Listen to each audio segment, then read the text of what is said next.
Truth is, I am Iron Man. I solemnly swear that I am up to no good. What is going on? What are you doing? To infinity and beyond! This is the way. The flux capacitor! Is Star Wars the one with the little wizard boy? Chewie, we're home. Avengers! Assemble. Ah, chills. Literal chills. Welcome, fellow fans, to United We Fan, the podcast. Uniting with me is my co-host, the captivating Bryan. Hello, Bryan. Hey, everyone. How are you? Hopefully everyone's doing well. We hope you all enjoyed our first episode last week where we discussed Sam Raimi's Spider-Man trilogy. I know my spider senses were tingling, and hopefully so were yours. On this week's episode, we are discussing 3 films of the man, the myth, the legend, Mr. Steven Spielberg. Local news, as we mentioned last week, Bryan does a Mount Rushmore where he asks his friends on Facebook to name their top 4, their Mount Rushmore. And his most recent one was video games you look back on most fondly. Bryan, what did you have for your Mount Rushmore?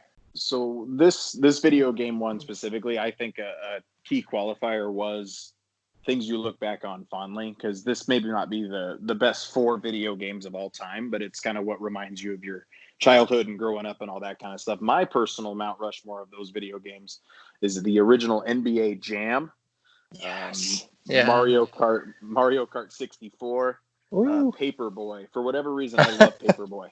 Going down and throwing newspapers through the window and all that kind of stuff. And then the original Nintendo, the Power Pad, the track and field, where you could rig the system where you could easily use your hands to run faster and be the fastest possible person on the planet. I loved that game. And Mark, we got a response from you on this particular particular Mount Rushmore. You threw some of your 4 in there. Yeah, NBA Jam actually was on my original list. But then I went back. I thought about, I know it was a computer game, but the Oregon Trail. There's nothing better than the original Oregon Trail. I was so glad when you brought that up. I look back and I love it so much. There was another PC game called The Descent, and it was like a spaceship one. I look back on that one and I love it so much. The original Teenage Mutant Ninja Turtles, I think it was on either the original Nintendo or Super Nintendo. I loved it so much. It was like arcade glory. And then, oh no, what was my 4th one? I think it was Halo. I'm pretty sure it was Halo. It was Halo. Halo for me, the first one, I look back on and I love it so much.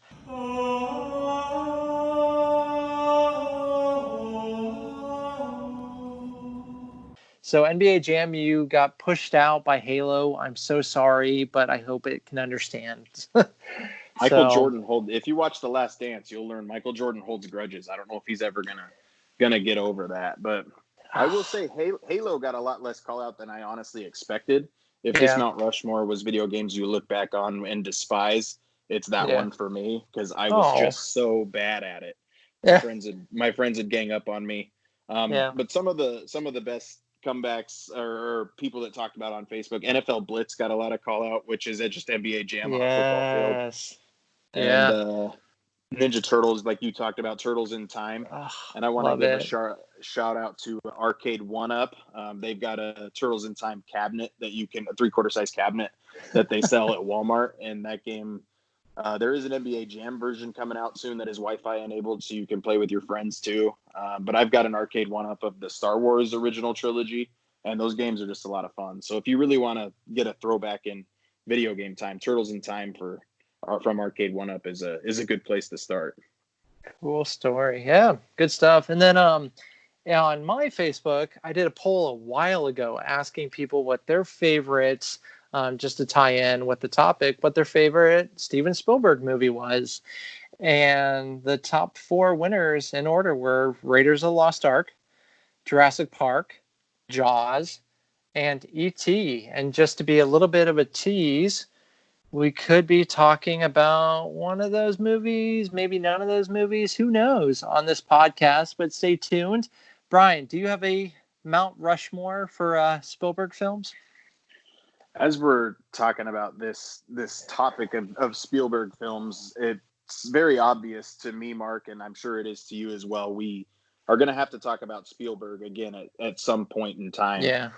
It's crazy to come up with a list of movies, things like E.T., Minority Report. I love Minority Report. Schindler's List. It's probably one of the greatest films ever made. But just for me personally, that's a tough watch. So I don't put it on my personal Mount Rushmore of Spielberg films. My top 4 Spielberg films personally are Saving Private Ryan, Catch Me If You Can. Neither of those performed as well in your poll as I thought they might have. Indiana Jones, I have to keep it to 1, and I think Raiders of the Lost Ark is probably my favorite one there. And then Jurassic Park. Those are my kind of top 4 Spielberg films personally. So just to show how human we all are, I actually made a boo-boo. I accidentally announced my Mount Rushmore for the poll results. So my Mount Rushmore is Raiders of the Lost Ark, which is actually my favorite movie of all time. Jurassic Park is on my Mount Rushmore. Jaws, which scared me from going into the ocean.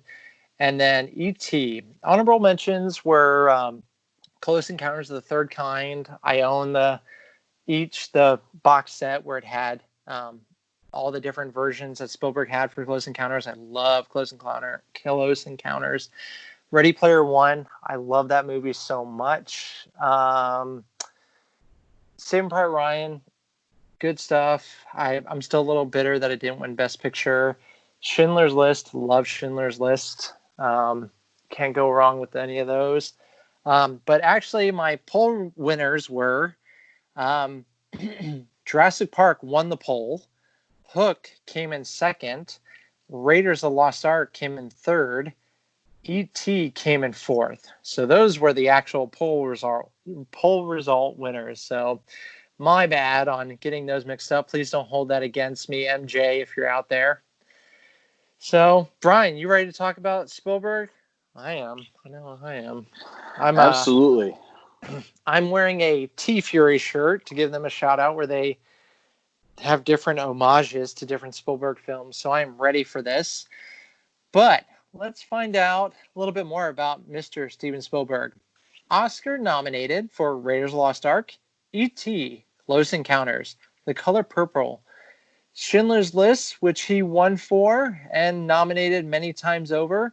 Saving Private Ryan, he won for Best Director. Schindler's List, he won Best Director and Best Picture.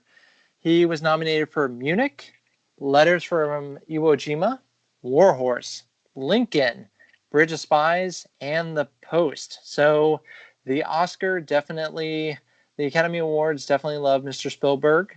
So, and then for all you TV fans out there, I looked him up, and he actually has a couple of shows that I forgot about or didn't even know about. He was executive producer of Band of Brothers, Amazing Stories, Tiny Toon Adventures, Pinky and the Brain, Sequest DSV, Smash. I know a lot of people, they just had a special recently. Freakazoid, Taken, Animaniacs, and the very long-running medical drama ER. Just to name a few. Bryan, any of those favorites of yours? I will say that if I go any longer without giving a shout-out to Freakazoid specifically, my wife would be very upset. My wife is the biggest Freakazoid fan on the planet. I didn't know that was really possible. She kind of kept that to herself until we were full-blown married, but she loves that one. He was also executive producer on the Men in Black movies. Shrek as well. Like if you count executive producers, Pinky and the Brain, I think you talked about that one. It's just this man has changed the film industry from what it used to be to what it is now, and we'll talk a lot more about that later on. But he's incredible. And I mean, not to mention, the guy also has theme park attractions based on his movies. That's the level he's at. Just to name a few, you have the Indiana Jones Adventure over at Disneyland in California. You have the Indiana Jones Epic Stunt Spectacular here in Orlando at Disney's Hollywood Studios. Sadly, the Jaws ride is no longer with us here in Orlando, but it's still a classic. And then over at Universal, you have the E.T. Adventure with the best smelling queue you'll ever be in. And then you also have 8 stories to drop in at Jurassic Park River Adventure. Bryan, do you have any favorites in that list? Not only do I have a favorite from that list, my favorite Disney attraction or any attraction of all time is the Indiana Jones Adventure in Adventureland at Disneyland. I love that attraction more than any ride I've ever been on in my entire life. It puts you into one of the best movies of all time. I think you called Raiders your favorite movie of all time. Did I hear that correctly? That is accurate. Okay, so it puts you right into it doesn't follow the Raiders storyline, but when it comes to attractions, the ET attraction at Universal here in Orlando, it's not the greatest attraction of all time. But get out of here. It's not my favorite, but just the fact that you get on a little bicycle and go flying through the whole movie, it's a fun ride. But to have that many attractions based on your own stuff, and then the Jurassic Park, it's probably got the best drop. Don't hate me, Splash Mountain. It's got the best drop of any water ride out there. So, yeah. I will lower my head in shame. I haven't been to Disneyland yet, but when I do, the Indiana Jones Adventure ride should be my first one. Don't let anybody tell you that Dinosaur at Animal Kingdom is the same thing. It is not the same thing. Good to know. Another fun fact, the Indiana Jones Epic Stunt Spectacular is actually my favorite Walt Disney World attraction. I can go see that anytime. I love it each and every time. I'm like a kid in a candy shop. The Jaws ride, I miss it, but I understand the Wizarding World is a great replacement for it. I miss Jaws ride, but the ET Adventure, I'm so mad at you. I love the ET Adventure so much. Jurassic Park River Adventure was actually my first water drop ride. And I didn't know it was 8 stories.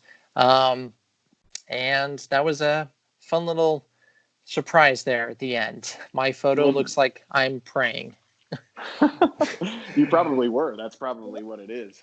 Well, the good news for you is I think if rumors are true that ET attraction can never close down. That was something Spielberg had negotiated ahead of time. Whether that's true or not or just theme park rumor, but yep. Those bicycles seem to be made to turn into a Stranger Things attraction, but you never know.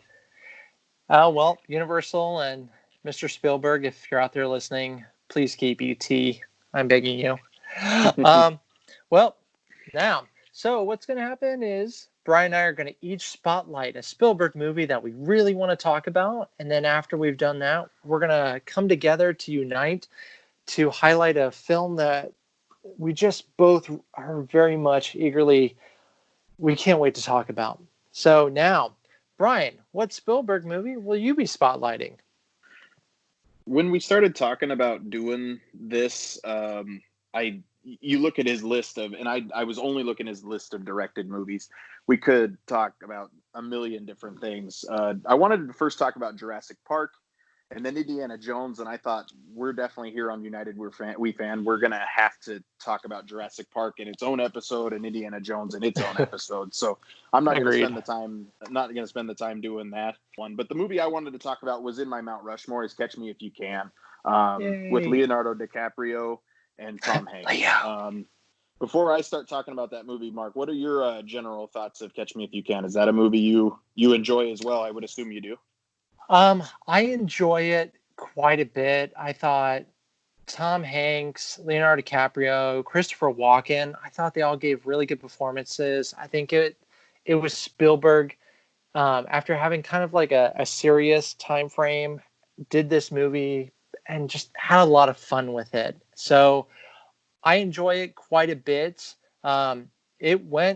It surprised me how well it did in my Spielberg poll. So I think a lot of people think very highly of it. Actually, I didn't know this until I looked it up on IMDb.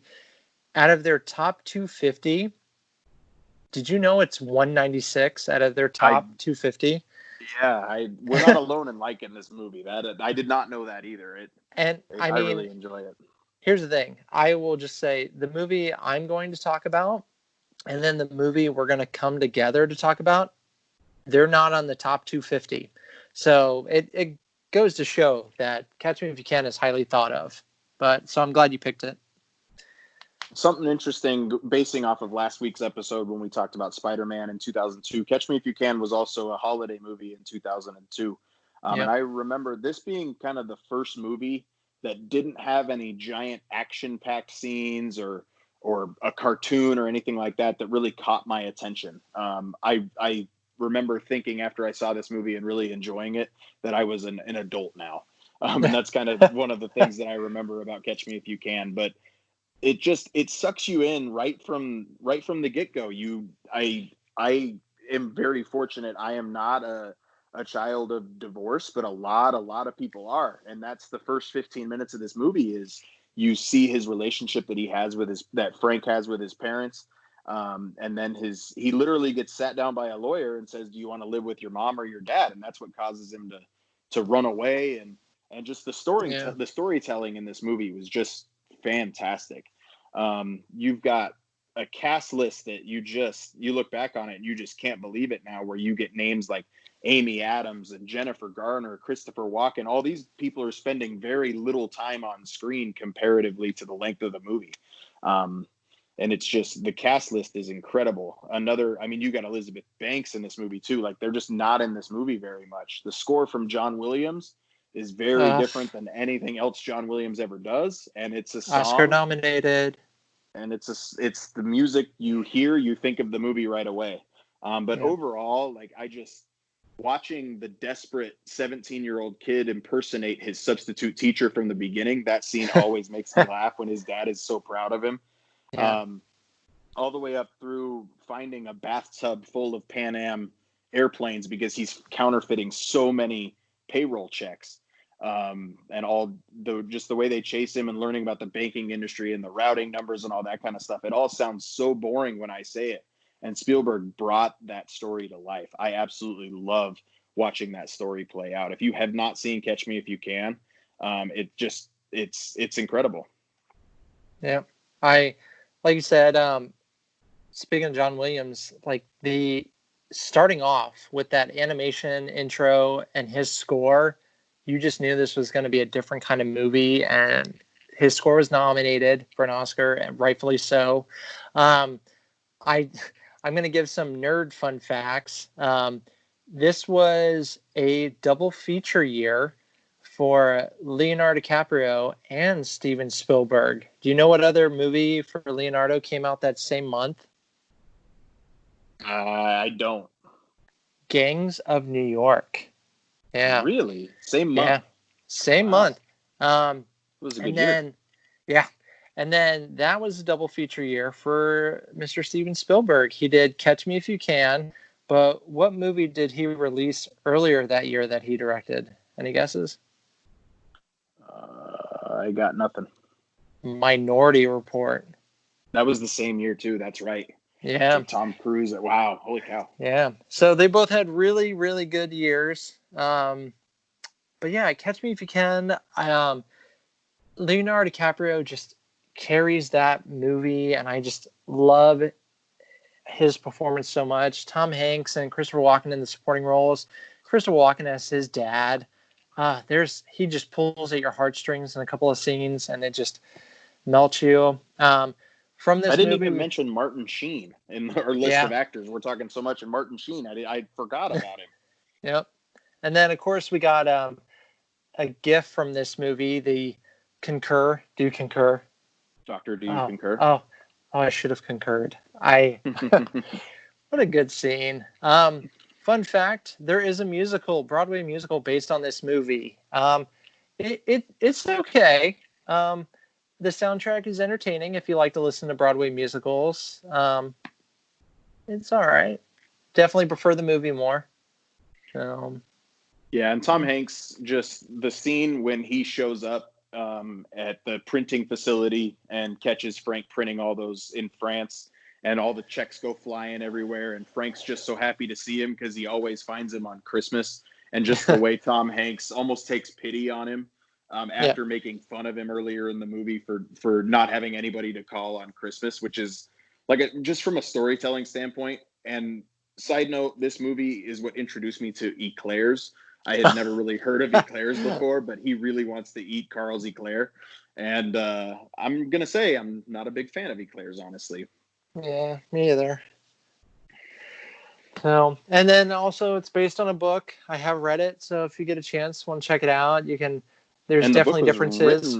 Was written by Frank Abagnale, correct? Yeah, there are definitely some differences, but I think both complement each other very well. So, anything else to catch Me If You Can before we move on? Last thing I want to mention is the story of keep churning until you turn that cream into butter. That's a good story about turning persistence into success, and that's something that Frank always talks about. And they reference that story in the movie a couple of times, but that's a fun little story that they call back into a couple of times in that movie. Yeah, that's definitely a good little motto. All right. So that was a good spotlight. Now, mine. I'm not going to say the name just yet. I'm going to read you the cast and then some of the production team. So the film that I'm going to be talking about is starring James Bond himself, Daniel Craig. You also have Andy Serkis from Lord of the Rings and Black Panther. You have Simon Pegg and Nick Frost from Hot Fuzz and Shaun of the Dead. Jamie Bell is the title character. He's from Billy Elliot and the Peter Jackson King Kong. You also have Toby Jones in it. He's from Harry Potter and the Chamber of Secrets and Captain America, the First Avenger. The film, produced by Peter Jackson and Steven Spielberg. Music, Oscar nominated, of course, from John Williams. The movie is written by Stephen Moffat. Doctor Who and Sherlock fans should recognize that. It's also written by Edgar Wright from Baby Driver and Scott Pilgrim. And the last writer is Joe Cornish from Attack the Block and Ant-Man. The film, of course, directed by Steven Spielberg. It was Golden Globe winning for Best Animated Feature, BAFTA nominated, not Oscar nominated because they have horrible rules about animated films. That's right. I'm talking about the animated hit, The Adventures of Tintin. So if you are interested in the animation style, motion capture from Polar Express, Beowulf, Christmas Carol, this film improves on it greatly. I can't say that enough. I just watched it yesterday, and the animation holds up, and it's honestly beautiful. I remember seeing it in theaters. It was in 3D, and just a beautiful film. Brian, have you seen this one? I just watched it for the first time this last week. The motion capture, it took me a couple minutes to get used to it. But from that animation style, just the way they blended that motion capture animation with the real world, yet not real world look of all the scenes and all that kind of stuff around. I know this is based off of I believe it's a Belgian comic book, if I'm remembering that correctly. And I did see an article that just compared the scenes from the movie to the scenes in the comic books, and they just really made that Belgian comic book kind of come to life. It was pretty incredible from an animation standpoint. And I hope I don't just horribly mangle the author's name. Hergé, I think, is the comic book and book series author. Like, check it out. He's probably listening, so you got to get that right. I know. Well, and then speaking of the animation from the books, they even do a little like shout out to it when Tintin's getting his portrait done in the beginning of the movie, and they do a Tintin portrait in the same style as the comic book. So I thought that was a great little shout out to it. If the amazing cast that I read doesn't impress you, I'm going to ask what's wrong with you. But if you're looking for vintage action adventure Spielberg, like you wanted something from when he did Raiders of the Lost Ark and Indiana Jones and the Last Crusade, check this movie out. I can't say that enough. There's like an airplane scene that will just go back to that. There's a scene where Tintin is traveling through a village city, and it's just so action packed, and the dialogue is great. The characters are all amazing. Simon Pegg and Nick Frost as the detectives. I love them as the comic relief. Thompson and Thompson. Yeah, that was yeah. funny. It's based on 3 different Tintin stories to make up this one movie, but and once again, shame on you if the Academy is listening for not even nominating this film because of your just horrible rules on it. Shame on you. This is an animated movie. I'm still fired up about it, but it's been 10 years, Mark. I think we can breathe a little bit. Never. But yeah, if you get a chance, check out this movie, especially if you can watch it on the highest definition that you have. Blu-ray, whatever it is that you have, check it out. Beautiful animation, and it still looks beautiful. I'm just going to keep saying beautiful. It is streaming on Amazon Prime. If you do want to check it out and you have Amazon Prime, you can check it out on there. So, and if you liked the animated intro to Catch Me If You Can, which was beautiful, they also do something like that for this film, where it takes you right into the comics. And with John Williams' Oscar-nominated score, how could you go wrong? Just love that movie so much.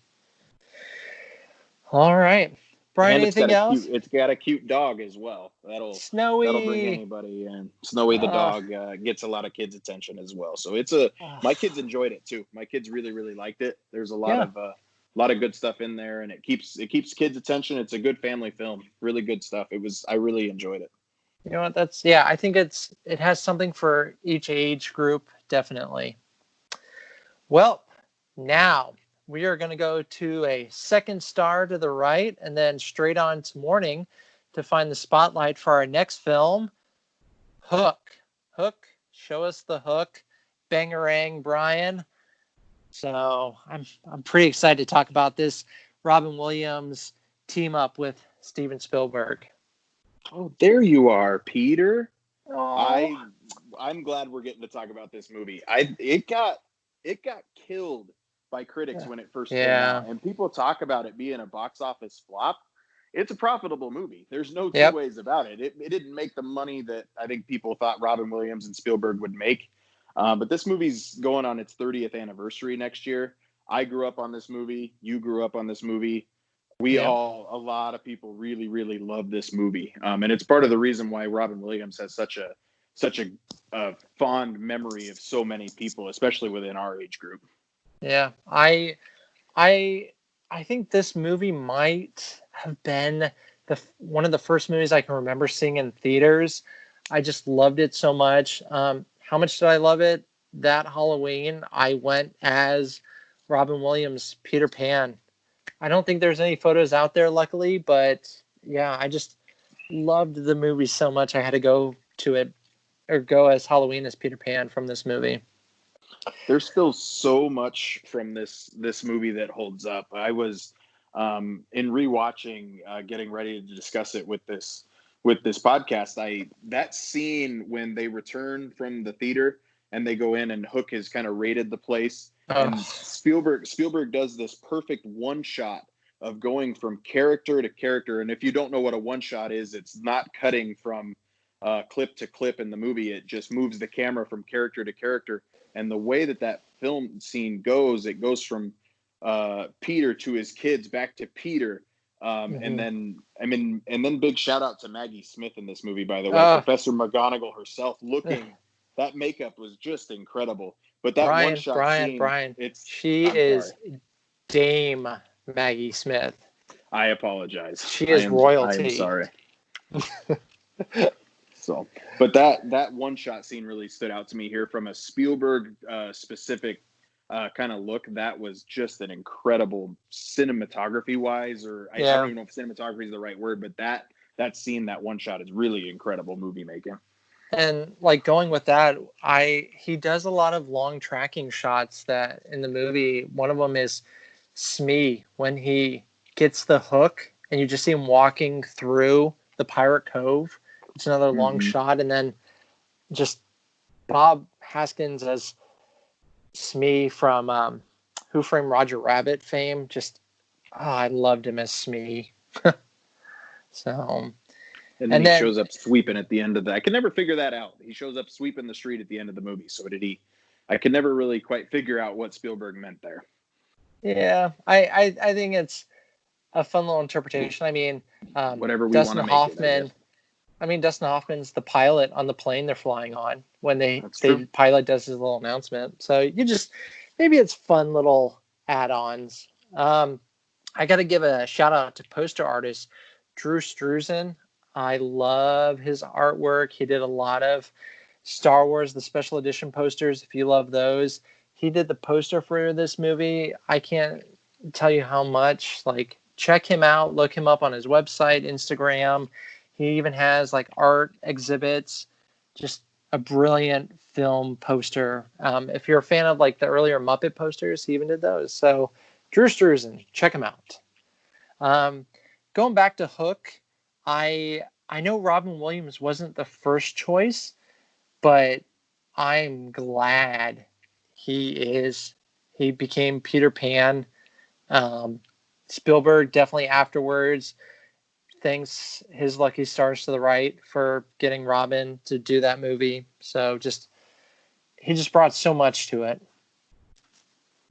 Yeah, he walks the line when he's going crazy and I can't remember the exact line he talks about with Tinkerbell, but I think he calls her fireflies from hell, I believe is something like that. And he walks the line right there of having a panic attack and comedy. And no one has ever done it better than Robin Williams, because that scene, that entire little first bit of the movie is super suspenseful.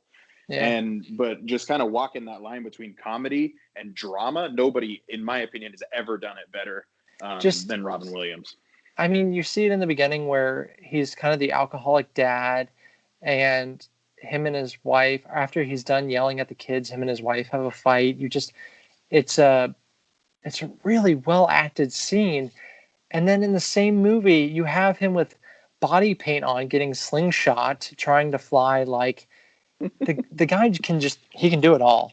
Robin Williams, you are still missed. And that is one of my favorite Robin Williams movies. One of my favorite scenes from that movie is when he goes back into his childhood home and he finally gets to fly. He comes out of the house in his Peter Pan costume and he arches his body over the sun. That's just one of the most incredible. Just some of the shots in that movie. Some of the sets look like movie sets. They really do. But some of the other stuff in that movie is just I look back on this movie with as much fondness as I do anything from my childhood. I love this movie. Yeah.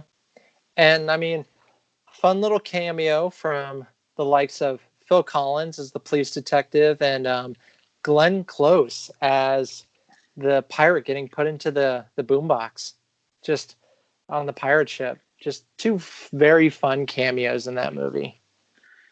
And if you're wondering why you can hear the music in your head, because John Williams did that one too. So if you need two tracks to check out from that movie, Flight to Neverland and Smee's theme.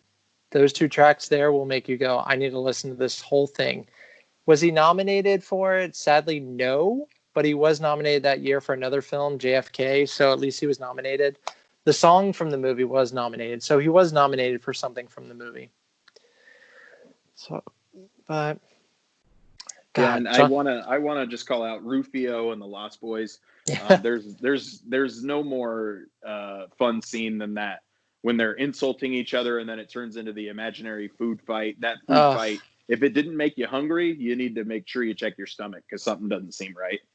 Yeah, and then am I the only one who still finds it hilarious when they knock on the door in London and Toodles opens it and goes, "It's snowing," and then slams the door and the kid chokes on the gum. I laughed so hard at that scene. Time to look our best. Remember, dears, first impressions are the most important. Shoes tied, shirt tucked. You nervous. What? Remember, you're in England, land of good manners. Uncle Toodles. It's snowing!